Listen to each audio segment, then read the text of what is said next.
Okay. Hey, everyone. Welcome to another fabulous Sales Hacker webinar. As we are all entering, we want to hear who you are. So make sure you go to the chat, introduce yourself, tell us where you are coming from. I'm coming from the beautiful Lubbock, Texas. Yes, there are real tumbleweeds here. It's pretty fun. Andrew, where are you coming from again?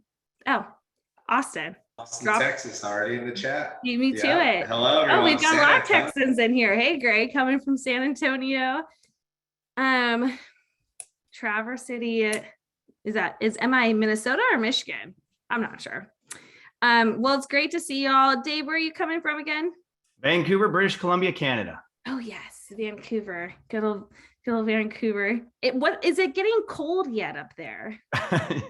No, it's not. It's supposed to be, I think, 85, 90 degrees this weekend, and we're having a nice warm summer. It doesn't cool down here until mid to late September. And even in Vancouver, we might get snow once or twice a year. Golly. Are you getting any backlash from all the fires that are happening? Well, just a lot of concern about the people that are in those communities, that's for sure. Yeah. Awesome. Well, hopefully it doesn't spread. I know that's a bit of a distance, but hopefully it doesn't come your way. And Kamara, you are joining us from probably the most beautiful city so far. I am in Irvine, California, so the OC. The OC. Did you ever watch that show growing up? You know, I didn't. It was like a slight little bit before my time, I'd like to say, but I should. Now that I'm here, I should. Although I did, I'm from Santa Barbara and I've watched the Santa Barbara show, which is pretty ancient. So there's that. Didn't know about that. I'll have to check that out. That's super old. Well, hey everyone, welcome. I know we've just had almost 100 people join on before, during these conversations. So just a reminder, this is going to be an amazing session. And we are talking all about demos that don't suck and how you can shorten your sales cycle and how you actually know what's happening to your pipeline because of what you're going to learn today. It's going to be a great session. Just a few housekeeping reminders. First and foremost, make sure that your chat is turned to panelists and attendees. We're going to be asking questions. We want to hear from you. We want to see what's happening, what you're thinking, any questions that you may have for us. We want to see it. So make sure that it's panelists and attendees. Secondly, this webinar will also be recorded. So you're going to get an email within 24 hours. We always get emails as soon as the session ends. Don't worry, as long as you registered, which if you're here, you did, you're going to get an email from us with all the great information, the recording, everything. And then lastly, if you don't want other people to see what your question is, drop it in the Q&A box at the very bottom of your screen. You can answer, or you can ask it anonymously, you name it, it's there for you. So to kick it off, we are going to start off with introductions. And what I'd love to hear from our amazing panelists, you already told us where you live, but who you are, what you do, and what your favorite part of the sales cycle is. Whether it be cold calling, demo, discovery, close, getting your commission check, you name it. So, Andrew, I'll start with you. Great. Thanks, Katie. And everyone, if you want to drop in the chat whether you think Dave's background is real or fake on the brick there. I was having a hard time, so we'll see what people have to say about that. But coming in from Austin, Texas here, I'm in enterprise sales at outreach.io.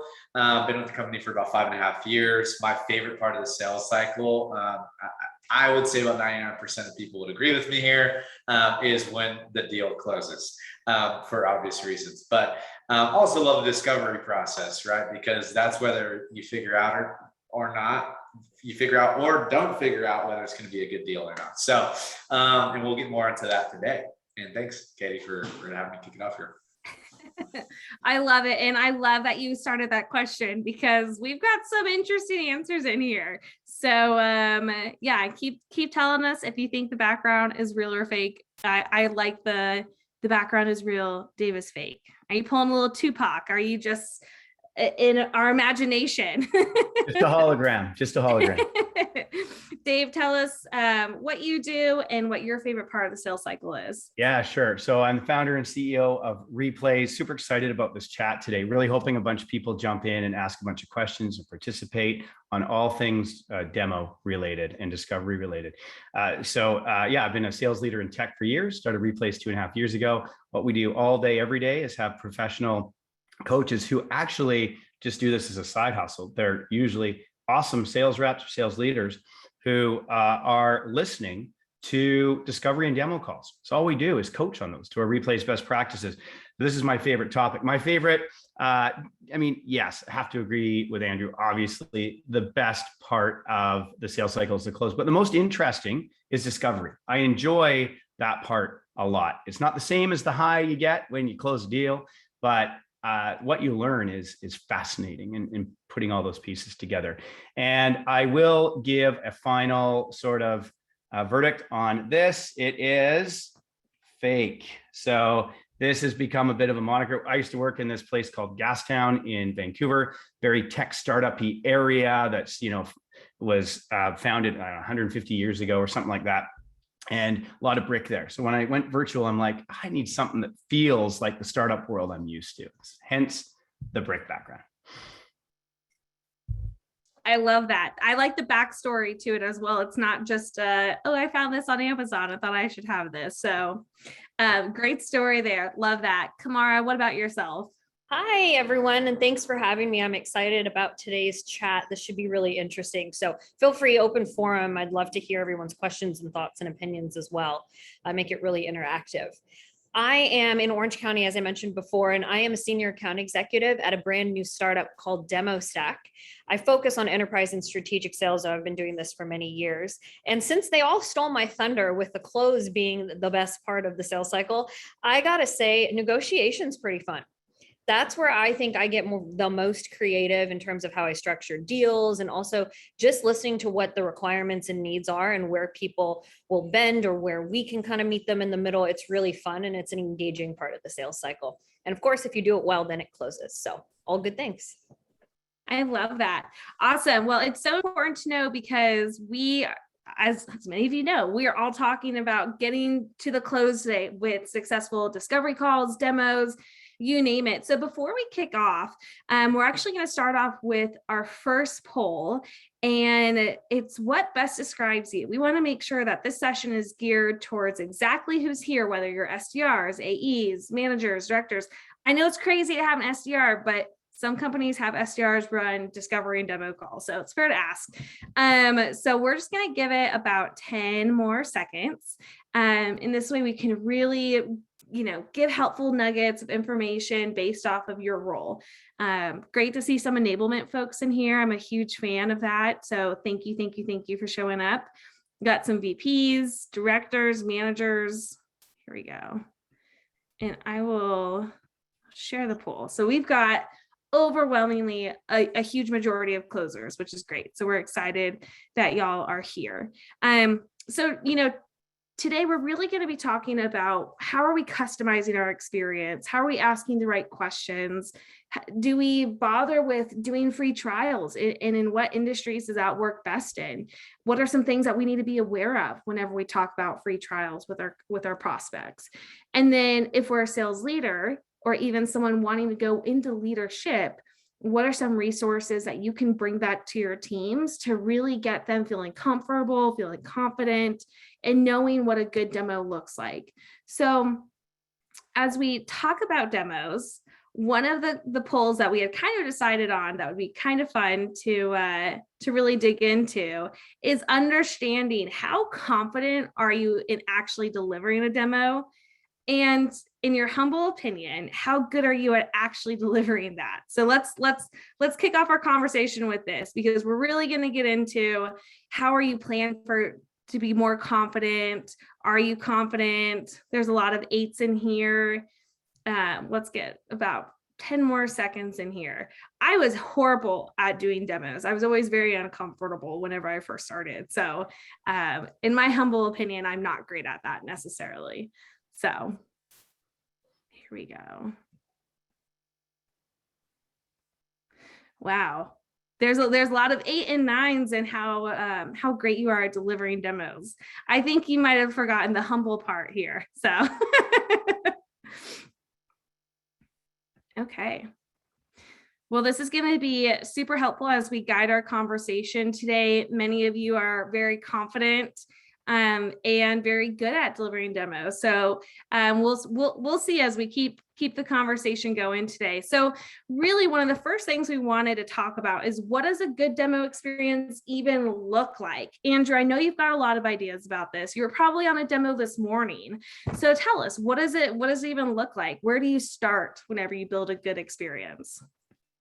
So that's a very loaded question. I think, for the demo experience, a good demo experience starts with great discovery, right? So I think really, we want to get to the demo, we want to show the product, right? And I think a mistake I really made early in my career was, wanting to get to the demo as well and show how cool all the widgets were and all the buttons were and all that, right? But in wanting to show everything. But in discovery, I think what you learn is how to create one main idea, one theme, and one takeaway for the demo that's coming up. Why that's important is because it's always better, just logically, humans want things to be simple. If you focus on one thing and have one very sound use case thought out that you come up with in discovery versus 6 diluted use cases that don't really hit at all with the prospect.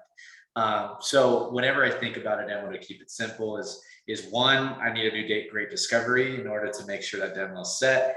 And then 2, ensure that that demo is going to be one specific use case and tie into that one theme or one problem they're trying to solve. And if I can't tie it into one problem, I don't know what the problem is, right? I'm just going to be throwing stuff on the wall. So that's a big one for me. I love that. Absolutely love that. Kamara, what would you add to that? I think I take it a step further too. I fully am on board with narrowing scope and focusing on one thing, how you're problem solving and really giving a solution to a challenge that a prospect faces. I take it a step further and actually tailor the demo using the discovery that I've done, showcasing not just specific to the use case, but features that actually make sense in accordance with the use case and giving the problem solving sorts of bits and pieces, and ultimately ROI.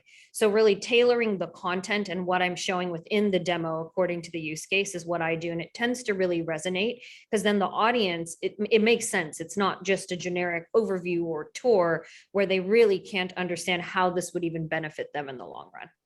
Absolutely. Well, something that both of you mentioned was discovery. There's this concept, analysis paralysis. Dave, can you kind of speak to this of how much discovery is too much discovery? I think that there's no one answer. It's a feel that you get over time as you're understanding the buyer's journey specific to mapping that specific to what you're selling. I think it's super important to have a list of questions, even if you're very experienced seller. I do this. I have a list of questions, and understanding those questions by persona. So if you've got the CFO on, probably asking different questions than if the CMO is on, or maybe both are on. And so you're wanting to really cater your questions to that specific audience so you can understand based on their subject matter expertise and their needs. I think that what I will make a general statement of the thousands upon thousands of discovery and demos that we've seen at Replays, in general, what we see is discovery is not done enough. It's 1 or 2 questions, then a rep usually will get uncomfortable thinking, oh, I'm just making them feel uncomfortable because I'm asking too many questions, or they feel like I'm robotic and asking them 20 questions. And the reality is they then jump into a real general demo. And they're not actually catering the demo to the needs of the prospect. And we really encourage people to think of it as not a demo. It's a conversation with another human being, supported probably by a demo if there's a fit. Absolutely. One thing that you really focused on for a few minutes there was talking about the time that we spend on our discovery. So we actually have a poll because we want to know, how much time are you actually spending on your discovery before you even dive into the demo. Because you're right. I think so often with sellers, it's so easy to think, oh, I heard a buying sign, let's jump into this, instead of taking the time to figure out a little bit more, digging a little bit more deeper, so we can be more relevant, like what Rajan had put into the chat over there. Great insights. Okay, just a few more seconds. I'm curious, if you put 21 minutes, drop in the chat what questions you ask, because I'm curious. I don't know if there's necessarily a right or wrong time to spend on a discovery call, but I would be worried about if I spent an exorbitant amount of time that I might lose my prospect. Katie, I'll also comment on that. We've got what I would consider a pretty straightforward process, and our discoveries are 20 to 30 minutes. Wow, that's awesome. I like Jake's. He says he spends time qualifying and getting that commitment to the next steps. Okay. Well, what would you say to those folks that did the 6 to 10 or the 11 through 15? I mean, that's over half of the attendees here. Well, my 2 cents on that is, of course, it depends on the nature of the sell. If we're talking a more enterprise type of sell or strategic ACVs, like 100 grand or more, maybe even 50 grand or more, yeah, we're going to want to make that discovery longer than 15 minutes. But if you're in a transactional type environment, and it might be under 30-day close, or maybe a 1 or 2 call close, sure, a 5 to 10 minute discovery, completely acceptable. If you're doing that typical 30 to 40 minute transactional style sell to an SMB, where ACV is 4 to 7K, and you're wanting to really have a 30 to 40 minute call where a third of that's discovery and the rest is catering your presentation to their needs.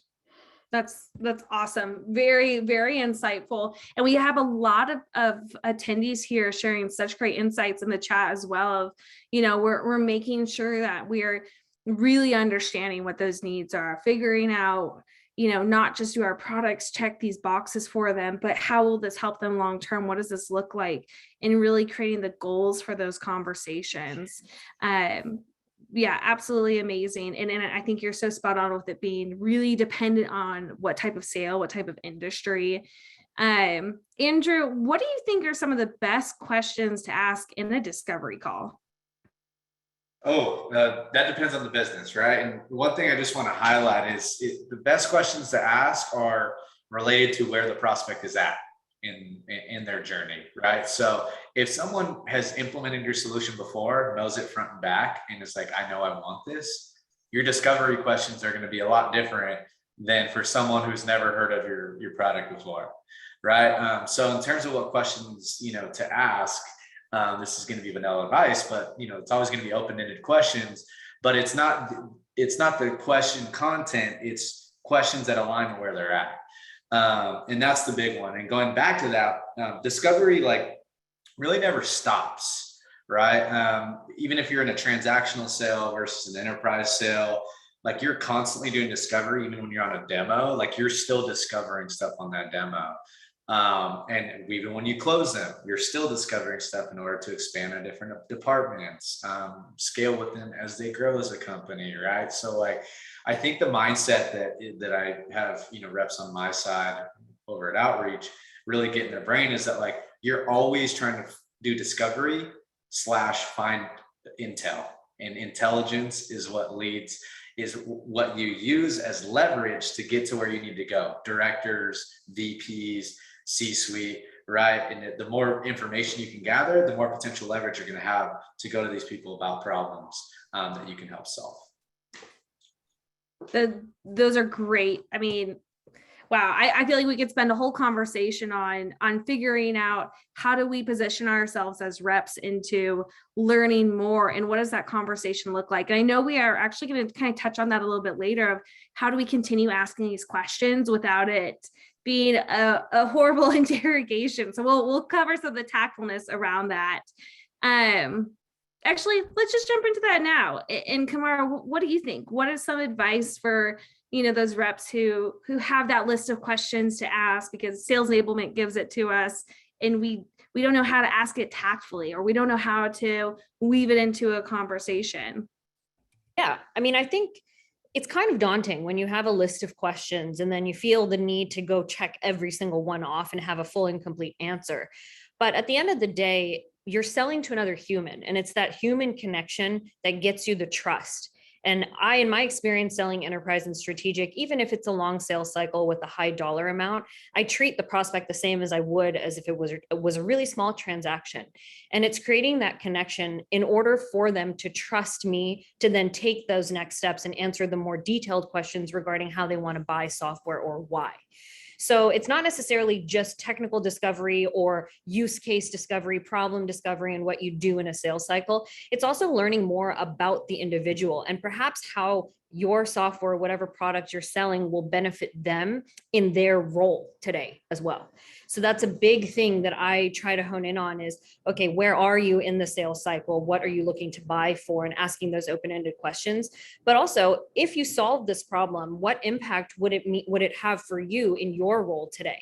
And typically, I learn way more than I would just by asking general discovery questions. I learn about how the technology will help them advance their career or open up new roles. And it all of a sudden grows into a much larger conversation where you can glean all of that information and use it to progress your sales cycle. Absolutely. Excuse me, Dave, what would you add to that? I think it is a common thing that we hear from reps all the time, which is, and very senior account executives who've been selling for years, they admit, hey, I know I'm not spending enough time on discovery, but it's because I just don't want to wear out this poor prospect of mine. And we give them some very helpful tips that completely change the game for them. And it's things like, number one, we all know we want to do an agenda at the beginning of the call, right? And usually a mutually agreed upon plan where I think it's important to let the prospect know that we're really talking just to establish fit today. A perfectly fine outcome, as Josh Broad says all the time, of this call might be that there's no fit, and that's cool, right? It just kind of, I think, takes the pressure off of the prospect right away. And then I think in that agenda saying, the first handful of minutes here, we find that it's super important to really understand your specific current snapshot, because I don't want to just give you a general demo. I don't want to give you our general sort of slides. I want to cater it specifically to what you want at the end of this discussion if we think there's a fit. And so what you're doing is you're sharing up front. You're setting the expectation that you're going to ask some questions. You're telling them why it's important and valuable to them. And so that's, I think, step one. Step two is make it a give and take. We all know the importance of customer stories, sharing social proof, and it's okay to weave those in during discovery, right? When they're like, oh man, yeah, I tell you, our sales team is just really struggling with lead gen right now. And specifically, we were at 80% of target for SQLs last quarter with our SDR team. And it's like, oh, wow. And then want to obviously dive into second level pain and deeper pain there. But, if you've already been asking questions for 9 minutes, it's okay to say, I get it. And we hear that all the time. It reminds me of this story of this customer who actually boarded with us probably 9 months ago. And they came to me with a similar problem. They said almost word for word what you said. Fast forward to today, they utilized our solution, and now they're like literally 120% of target consistently. And it's just through deploying the blah, blah, blah, blah, blah, right? And so it's okay to weave in stories, because then if I'm the prospect, I forgot that you're asking me questions. I'm engaged in the story you're telling. And so making it some deposits in there, some give and take. Then the other tip I would recommend is, and this really works well, is to say, especially if you can tell they're kind of getting antsy, be like, I really have to thank you for bearing with me in all these questions. Please just trust me that this is for your benefit. I just have a few more, and then I can really customize what I'm about to show you. When you do it, when you take those best practices, it's really tough for it to go off the rails. Yeah, I really like that, talking about setting that agenda with them, going through expectations, and just being very disarming of, hey, let's figure this out. And if it works, it works. If not, that's okay too. Joel asked a great question, and Kamara, it looks like you've got some great responses, but I'd love for you to dig a little bit deeper about what it's like whenever you have a product that most people don't even know of. And so it's just a very unique situation of what that conversation looks like. And if it does change your approach. It definitely does. It's not as prescriptive of an approach as I've had at other companies I've worked for, where technology it's a space where people understand it and there's a clear need. I'm selling for DemoStack. This is a brand new technology in the demo experience platform space. So it's not even defined. I mean, we're building it as we are selling it. Everything is moving forward at a very fast pace. But really, it's educating prospects because they come to us with a need, or I'm outbounding to them, just seeing if they need improvements to how they demo today. And more often than not, it's that a lot of companies don't have the ability for their reps to demo. So it's educating on what the solution provides, but also not necessarily causing them to completely pivot from their current sales process, understanding where the gaps are in their sales process today and where our technology could fit in and plug in those gaps, and perhaps even make it a little bit more efficient than it is today. So that's sort of where these motions, sorry about that, that's my dog being extra loud in the background. But yeah, I do change the approach. It's a lot more discovery upfront. So I would say I am in the boat of spending about 20 minutes on discovery and education, just to understand, where their head's at and what they're looking to solve for, since it's so new. I really like your emphasis on spending that time in discovery, because that's the biggest thing. And even in community, we talk about this all the time of sometimes people don't really know what they want. They know that they need something, but they're not sure what it looks like. So I'm sure you have a lot of conversations around figuring out, is this even the right tool? Is this even the right realm that you need to be looking in as a potential customer? That's sort of where the trusted advisor approach comes in. Because, once you build that rapport and you've asked the questions about them and their needs and what they're doing today, guiding them towards the solution and presenting it in a way that makes sense for their use cases or their potential use cases is really helpful. And then if they trust you, that education that you provide is really what takes them to that next stage in the sales cycle. Absolutely. Rajan added a really great comment here: hosting a webinar and educating your target prospect about new product, the new tech, and talking about the challenges. That's a great resource as well. So one of the questions during our prep call for this session, we had spent some time talking about how it can be so awkward for reps. You have all these questions and you want to get all the right information and you want to get it all in the right timing and in a smooth and tactful conversation where you're still building relationships. But one of the things I was really curious about is there a specific question that you are able to ask that will actually illuminate a lot of information and lead to more conversation instead of just interrogation? So I would love, and Dave, I'll start with you since you're off mute. I would love to hear from our panelists. What's that one question that really helps provide a lot of insight? I think it depends partly on whether it's an inbound lead or outbound generated lead. And, I can empathize with what Joel's asking there in terms of, Replays is a first to market solution. So it's like first you're educating, and then you're on the need specific to, call coaching. And then you're talking about why they should go with you. So, I think I'd like to hear, it'd be interesting to hear what Kamara and Andrew have to say. And then I'll weigh in on this one. Yeah, so I'm gonna, as you introduce me, Dave, I'm gonna introduce my best friend named Ted. And who Ted is tell me, explain to me, describe to me, right? So anytime they give you some piece, and I got this from improv actually, shout out to anyone here who's done improv. But whenever they give you a piece of information, take that as a yes and tell them to elaborate on it. That's the easiest way. People love to talk, right? So if you just remember, my best friend, Ted, tell me, explain to me, describe to me, that's the easiest way for me to get people to elaborate, right? Because if you ask one question and they give you a little, you can go down, you can take that one thing they gave you and you can have a whole conversation around that, I'm sure. If not, then it's not a big enough problem, right? Or you didn't ask the right question. So if you know you're on track there, Ted is the best way. It's like the 5 whys of Toyota, but asking why for me seems kind of like there's, it's a little rough around the edges, like why, right? And kind of annoying, to be frank. So a nicer way is introducing the Ted, right? And tell them to explain exactly what they said, and they'll go in detail. And then from there, you'll have some other questions that probably pop in your head if you know your market, if you know your persona, on what you should be asking. Yeah. I love that. I actually just wrote Ted down because I've never heard that before. So everyone make sure you wrote that down. That's awesome. My best friend. Kamara.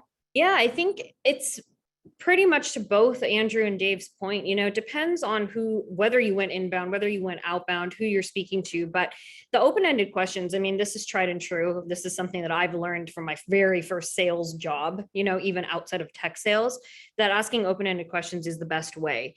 The thing that helps me, and I think regardless of the segment I've been selling into, has kind of opened up the conversation in a nice way and set the stage nicely, is asking not necessarily why, but what made you agree to take this call with me? If it is an outbound prospect that I'm speaking to, if it is inbound, similarly, what made you reach out to us today? And then going a bit further and then prompting them to give you more information and expand upon that thought, just like Andrew just mentioned with the TED approach, which I'm also stealing because I've never heard that before. So I really like that. I love those questions. I think they're bang on. And, the difference between inbound and outbound, what we see people mistake a lot of the time, some of the gotchas, is in an outbound generated lead, they'll treat it the same as an inbound. And they'll be like, so what are your pain points? Like, what are you talking about? You called me, like, so this is why I say it depends. In an inbound generated one where there's sort of a hypothesis of need you already have, you might ask, really love to understand specific to blah, like what's keeping you up at night? Right. And that I love asking. I always get a very interesting answer from that. If it's an outbound generated lead, I'll give them a few categories to choose from. And I'll say, based on the marketing leaders that we talk to, specific to our solution, it really seems like it's one of these three categories that's really driving them nuts, or a combination. So between A, B, and C, are any of those just really keeping you up at night? And then that way you're throwing up a hypothesis that it could be A, B, or C. And more often than not, they'll go, oh yeah, actually it's C. Like A and B are fine, but C is just driving me nuts. And boom, there's where you start your discovery. Now you start going down the funnel, asking the open-ended questions, digging deeper on the pain. What we see reps mistake is they'll assume that A, B, and C are a problem, and they'll spend equal time on that in their demo. Whereas if we find out in the beginning that C is really the issue, then spend freaking like 80% of your demo on C and don't show them much about A and B. Yeah, that's amazing. We've got a lot of great comments in here. People just absolutely agreeing. Sean, I love this quote. The wise man doesn't give the right answers. He poses the right questions. And I think that really resonates to exactly what you were asking or saying, Dave, is, making sure that you're asking the right questions and giving, and also giving them an opportunity to answer it. So absolutely amazing. So we've spent a lot of time, almost 40 minutes so far, talking about creating a better customer experience by really understanding what is it that they need, what is it that they think they need, what do they actually need, what does that conversation look like, how do we make sure we're not interrogating, what are some good questions and strategies to really allow for a better conversation. Now let's talk about trials. We love free trials. We're all fans of them, but we all hate entering our email and then getting all these spam calls. We all hate that. But I think one of the biggest things that we need to talk about is, why do we offer trials? When should we offer them? And how do we know if a trial is going to work out well? So Andrew, why don't you kick us off here of what do you think whenever you think of free trials? When do you even put this into play? Do you put this into play? My one piece of advice on free trials, again, this is the enterprise perspective, is don't do them if you don't have to. Don't do it. That would be mine there. But of course, if you have to do them, this in itself, there should be a whole masterclass on this, because this in itself is starting a whole nother deal cycle, in my opinion, right? Like when you do it, I'm talking like a true like enterprise pilot where you have users in there, you have success metrics, you have a time frame, you have executive alignment, you have all this stuff. It's a whole nother beast. So I can spend an hour talking about that, but I would say, all the success of a pilot is going to come from the preparation you do in the pilot, right? Or before the pilot even starts, right? And I would say in order to make that successful, there's a couple of things you're going to need. One, if you're going to do a pilot and you agree to do it, you have to get something back, right? Because it's going to take resources on your team, whether it's ProServe or customer success team, whatever. And that agreement could be a number of things. That agreement can typically be, hey, we need exec alignment, or we need paperwork done beforehand. So if we hit these success metrics, you agree to buying X, Y, and Z. And another thing is ensuring that you have the right people utilizing the product in the pilot, right? That's another big one, right? And again, that's all the prep work. Because if you don't have that down, then once you get it in the hands of people, if you don't have all this set, it's not going to be or go well. So I can dig into any one of those if you'd like, Katie, but that's just a real high level on my take on pilots. Yeah, absolutely. Well, I know we're going to spend a good amount of time on this. So I'm sure we're going to check some of those boxes of things, get a little deeper in.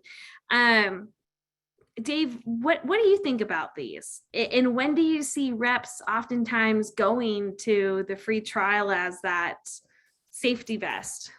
Yeah, we do see that as a gotcha, especially for newer reps. They will default to the trial unnecessarily, too early in the sales cycle.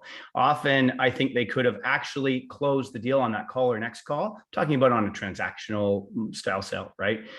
Rather than defaulting to that trial. You have to ask yourself, like, what's the purpose of the trial? What is it about the value that they're not understanding from your previous conversations that trial is going to give them? And in larger enterprise deals where a POC is necessary, yeah, hey, absolutely. But use it as a last resort and take the best practices that Andrew mentioned. It's important to have the right stakeholders there and accountability on timeline, right? We see reps all the time saying, yeah, let's just do this trial. I'll touch base with you after, as opposed to, okay, our process is let's kick off this trial. And this is again for larger enterprise deals, but let's spell out all the terms and conditions that if you're happy, that we're going to move forward and you're ready to sign by X date. And what are those? What are the metrics?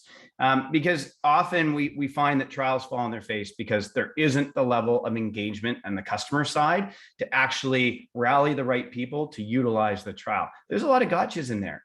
So it's a last case scenario. Try and build your sales process such that you're able to really uncover a need, speak to that need through the value that you can provide so that you don't have to do a trial. I get that it's necessary sometimes. Also, use awesome, happy customer testimonials. And, I know you don't want the same people getting phone calls all the time and emails and Zoom calls. So get a video from them, right? That we find that very helpful. We find our customers find that very helpful, where if you're trying to sell to a CMO and you have 4 other CMOs who give you a 4-minute testimonial, it's very, very powerful. And if you hear one of your colleagues or folks in your profession that's well respected talking highly about the solution, maybe it negates the need for a trial. Absolutely. I'm a huge fan of customer testimonials. I love this concept of not just these old white papers, but getting videos and short snippets and being able to send it. And we've got a lot of awesome ideas in the chat too. Changing the verbiage from proof of concept to proof of value. I remember my first time hearing about a POC, I said, well, isn't the concept's already done? Like, the concept has been created. That's what this product is that we're selling. So I love this shift.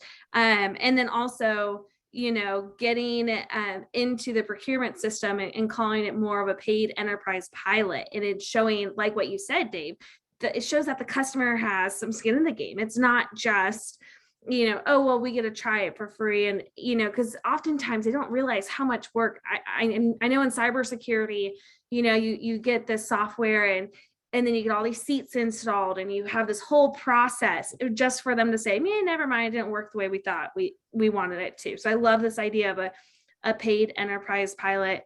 Kamara, what would you add? And from your experience, what have you seen to help make these trials more successful?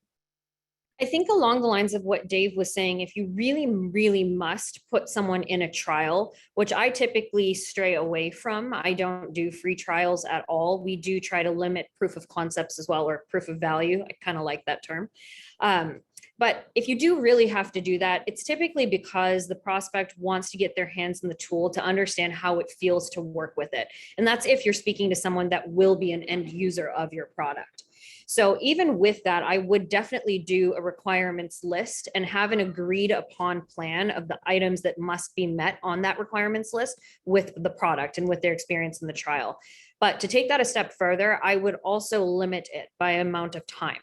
So typically I would not want to do a trial that's longer than a week, because once you're getting into that second week, I mean, people start to lose engagement and don't necessarily know the ins and outs of the product like you would expect them to see value. So with that, I typically will do an enablement session as well to get them up to speed on how to leverage the trial and where they should really be spending time.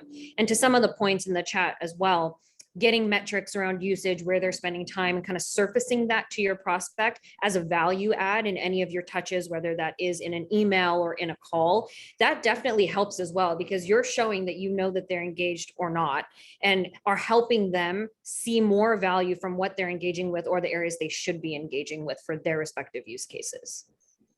But, and yeah, bottom line, I think trials are just kind of one of those things where if you just open it up for somebody who's never really engaged with the platform before, they typically focus on just UX, and then all of the value goes out the window. So I would err on the side of caution with trials.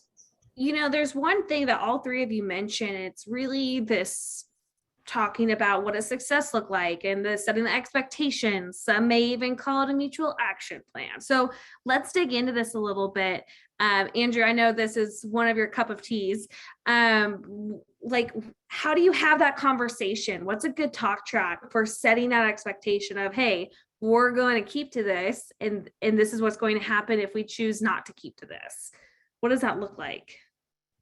Yeah, so mutual action plans, and for those on the line that don't know what that is, mutual close plans, think of it like a to-do list that you can create with your prospects on how to get the deal done, in the sense of to them signing the paper. Now, a couple of things here, since we're talking about demos, how do we incorporate mutual success plans? You know, it depends on where in the process do you want to insert your litmus test. So think of a mutual action plan when you initially introduce it as a litmus test, because what you're doing there is you're saying, hey, we're going, oh, thank you for putting that in there, Katie, as well. What you're saying when you throw out a mutual action plan is yeah, setting dates is great, but what you're actually doing is a litmus test. You're saying, hey, we're going on this transformational journey. We're going to take you from A to B, and I'm going to show you how to get there with this plan. And what you do by putting this in front of the prospects here is you start to see a few different items. One, does this prospect know what the process is? Two, are they serious where they want to start laying out dates? And then three, how long is it going to take to get there, right? When can you forecast this thing? So mutual action plans are beautiful, right? Because they're like this sales judo move that you can insert in the process. And it looks like you have your stuff together, but really you're also using it as a test. So I can talk your ears off about mutual action plans, but go read my little newsletter that Katie put in the chat there, and hit me up, andrew.newborn@outreach.io if you want to chat more. But yeah, mutual action plans are great. So demos, let's go back to that. Into your demo, right? Say that's the second piece of your process. Throw it in, right? Hey, at the end of this demo, I want to talk about how we can implement this use case that we just talked about for your own organization, right? Boom. You can do it there. Now, going to the mutual action plan, what's important there, since we were just discussing pilots, and I want to make sure people get value out of this, you know, tying it all together, is what you can do before you actually, right, is throw in a value conversation beforehand where you go through the ROI of your solution, right? And yeah, we all know that ROIs aren't super correct, but the goal here is to show the value this can provide. Now, in that session, what you could do is essentially talk about how long it takes to have a transformation, right? If you're selling a product that's going to have a huge impact, it's not going to take a week to implement, right? And if you make your prospect think that, they're going to think you don't know what you're talking about because they know their problem's going to be solved. If it's a big problem, it can't be solved in a week. So, for outreach, for example, for pilots, there's some prospects that are just trained. I want a 30-day pilot. And what you say is, well, what are you trying to get out of a 30-day pilot? Well, that's just what we're trained to say when we buy new products. Well, what I do is I take them through that and I say, hey, look, if we go through the value here, it's going to take us 6 months to help you 2x your pipeline. So in doing a 30-day pilot, it's going to put a lot of stress on your team. We're going to have to move quick, list all the reasons why it's going to be very difficult, because trust me, no one wants another project on their plate, especially if they're evaluating something when their boss told them to do it. Right. So yes, mutual action plans. I'll stop there. I just said a lot, but utilize them. Talk value before you get in a pilot conversation, make it sound like a hard and long process, and also show them that you're a truly transformational product. You're not going to get much out of a pilot, and it's just going to waste everyone's time, theirs and yours. I love that. We got a great question from Giselle, and it's, how do you feel about weekly touch points for those that are getting close to closing? Too much, too little? She's starting to incorporate that. Dave, what would you say to that? I'd say I think it's really important to always have a committed next step that you form with the customer or the prospect.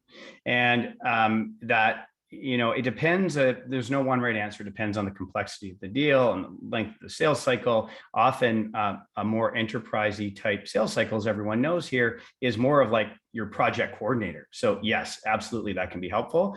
At the very least, though, I do think it's super important to ensure that at the end of each call, you're laying out next steps, who the owners are of each next step. So there's accountability, and definitely getting the next meeting on the books. Tamara, what would you add?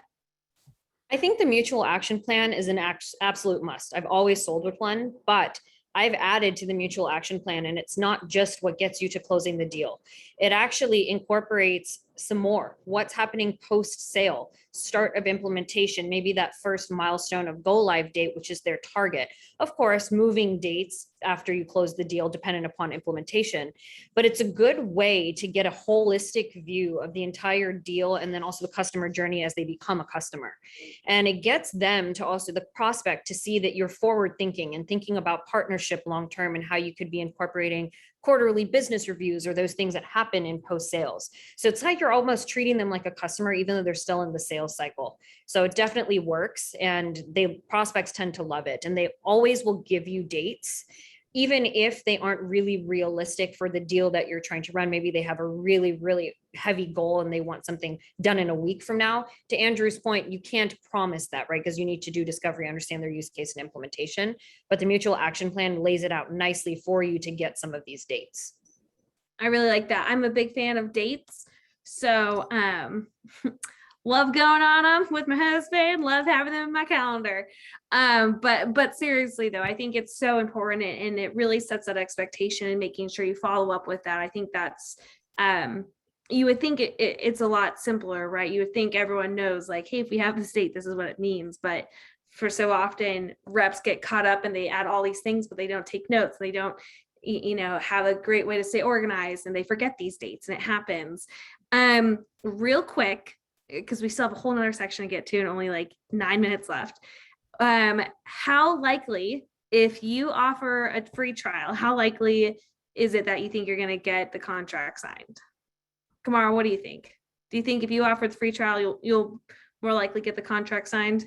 Just out the gates, or your discovery? No, I don't think the contract will get signed. I think it's a very low percentage. Honestly, if I was going to give you a number, I'd probably put it at like 10% possibility of close. Gotcha. Andrew, what do you think? 0% out of the gate. 100. Y'all do not do a trial like out of the gate. If there's one thing you take from this, do not do it. You need to, like, again, going back, it's all in the preparation, and that preparation to get executive alignment, people connected, you in touch with the right departments to discover what marketing wants, what sales wants, what operations wants.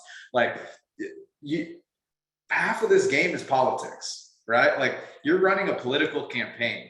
And so by you just offering a free trial, getting in the hands of someone, you're not playing good politics, right? So you have to understand that like part of this is not that just your technology is cool and you have a great brand. It's like dealing with politics in an organization as you go from S&B to smaller transactional deals to enterprise, that gets even like larger, right? So yeah, and part of running a pilot and why people want to do it most of the time, they've already said, if you get it to that point, it should be that people are already there. They just want to make sure their boss, they can tell their boss, hey, I'm checking the box. I did a pilot and yes, it all went well. That's really all it is. And that if you have to run a pilot, that's the point you want to get it to increase your chances of success. I love this stuff, so I'll stop talking, but there we go. Dave, Kamara. The only segment I've actually seen trials have success in the 10% number I was saying is where it's a self-serve product that's been in the market for a very long time, like my very first logo I worked at, where it's easy to convert and also deploy. It's something very simple and it's not something that requires an implementation or a solve for a specific use case. It's like a plug and play kind of technology. I agree with Andrew. Trials don't close because people don't know what they're doing and they can't see the full value as you would present it to them as a rep. I love that. That's great. Dave, take us home on this. All right. Well, I don't know definitively, I don't have enough data to say what percentage the chance of close, but what I do 100% know is that it will prolong the sales cycle. And we know also that time kills deals. So don't use it unless you have to. And what's kind of ironic here is, how much I love Sales Hacker, and I've got to know Demo Stack over the last handful of weeks. Very, very cool offering. And I, as part of this, as a gift, I wanted to give a free trial of Replays Masterclass, not to convert anyone, but to give a free trial, just so as the topic here is the best practices for discovery and demo. And we happen to have like 8 hours of videos on it. So hit me up on LinkedIn and we'll give you a free trial for that. How's that for bringing it home? I love that. That's great.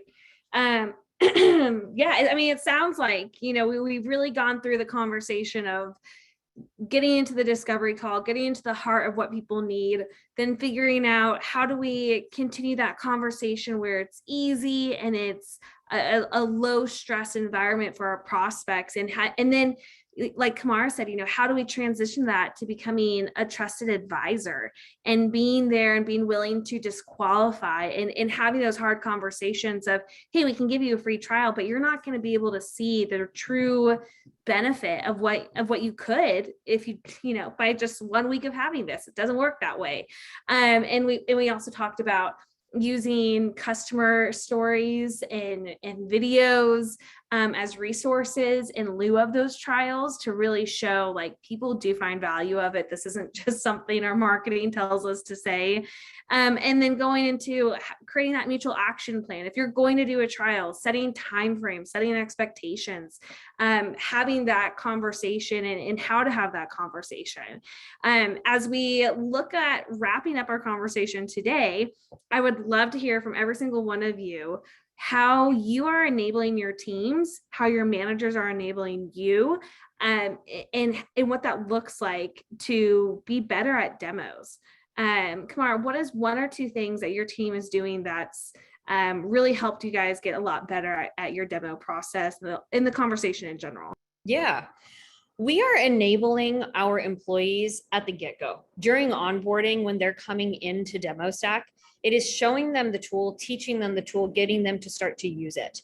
So I think pivoting away from the traditional approach of not really letting reps or even sales development reps into product, we're taking the opposite approach and getting people into the app and starting to use it. So I think enablement and just confidence in your workforce that they're capable of leveraging a software and a technology that even is new is the best way to go. That's been, I think, in my experience, the most helpful is just going in and using an app myself and getting a little bit of guidance from my teammates, whether that's product or enablement, that's giving you that guidance. But it's how we do it at Demo Stack. And I definitely think everyone should be able to demo. Absolutely. I love that. Andrew, what does it look like for the team at Outreach to make sure you guys are doing some stellar demos? Yeah, a lot of things, but I'll focus on one thing I'm passionate about right now, which is I think 90% of sales is like copywriting. And I won't get into that, but I think a big one is we're a remote first world now, right? No one wants to hop on another Zoom call. So to get better at demos, I think what it is sitting down, writing out your demo scripts in a way that follows proven copywriting frameworks. So pain, agitate, solution, right? And I'm getting kind of technical here, but everything you show, right? You frame what you're going to show, right? And you frame it to how it's going to solve the problem versus just showing, hey, here's this, it's cool. Here's this, it's cool. So if I'm going to show you Outreach Kaya, which is our essentially our conversational intelligence tool, what I'm going to do that is I'm going to talk about your pain that I learned in discovery. See how we're tying it all back here. I'm going to agitate that pain on why, like, it is a huge pain, not only for you, but for our other customers before buying Outreach. And then I'm going to present the solution. And so I'm going to use that same framework before I show anything, right? To remind them, hey, this is the problem. I'm going to agitate it, and then I'm going to sell the solution. So it's taking those frameworks there that really come from copywriting and then putting them on presentations, right? That for me is kind of, trying to do some judo moves here on demos, but that's the way I'm thinking about it now. And that way we can all have a more cohesive and standardized way of doing demos so that we can measure them appropriately. Right. I absolutely love that. And something that both of you kind of talked about, Andrew, not as much, but the enablement piece of really teaching others on your team and having that peer-to-peer support, I think is important. Dave, now really take us home. Okay, great. Yeah, I think practice makes perfect. I think that's true. And I think half the folks on this call are leaders and enablement. And I think as leaders, we owe it to our team to build a coaching framework in place. So making sure you're taking the time to do those call reviews or being on calls with your team and not grabbing the wheel every time that things taking a left turn. You got to let the team fly into the mountain sometimes. I know my leaders in the past have done that for me, and that's where I've learned the most. And hey, if you don't have as much time as a leader, build a framework and ask your team to do peer reviews. And what a great growth opportunity. And if you're an individual contributor on this call and you're like, my boss never reviews my calls, hey, give them a bit of grace because it is tough being a leader and there's a million things going on, but take responsibility for your development and ask one of your peers or a couple of your peers that you respect that have a higher win rate than you to give you some feedback. That'd be my closing thoughts.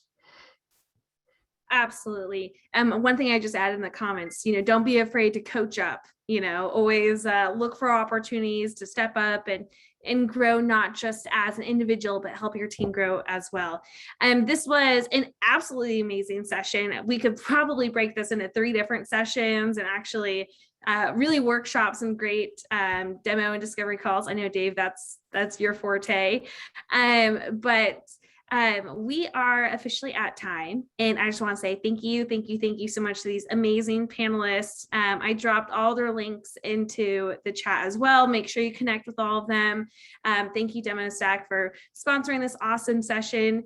And with that, I would love to hear from all of you. If you want to come to saleshacker.com, jump into the discussions, tell us what you liked. If you've got any follow-up questions, drop them there, and I'm sure we can get these awesome panelists to come and help respond as well.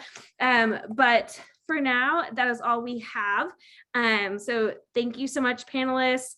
And just a reminder, attendees, tomorrow we are going to do a Getting the Job workshop. So if you have wanted to learn what goes behind building a job description, if you want to understand job descriptions better, we're going to workshop job descriptions from some top software companies. We've got resumes from real community members we're going to be workshopping, so come and join us. And with that, I'll say have a fabulous rest of your afternoon, everyone. Thank you so much, panelists. Bye, everyone.